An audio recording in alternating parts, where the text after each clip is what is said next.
also want to talk about the situation of our brothers and sisters in Syria. But now I want to talk about the children.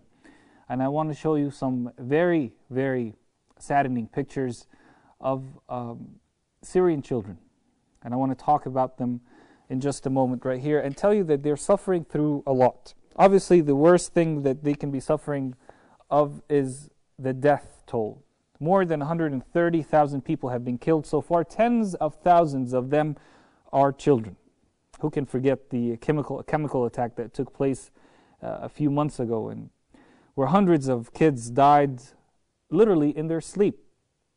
And how about the Syrian children that I showed you on this program a few years ago? Most notably, that Syrian child who died of hypothermia, simply dying because it was too cold.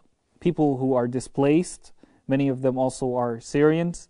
More than 2 million people have been displaced in Syria, and they're living in neighboring countries. Officials say that 1 million of them, which is about half of all those who are displaced, more than 1 million are below the age of 18, meaning that half of them are children. Starvation, as we just said, is forcing people to eat cats and dogs, literally.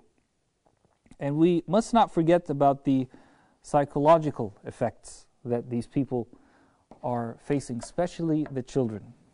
A recent study said, my dear brothers and sisters, that 3 in 4 children in Syria have lost a person who was dear to them, either a family member or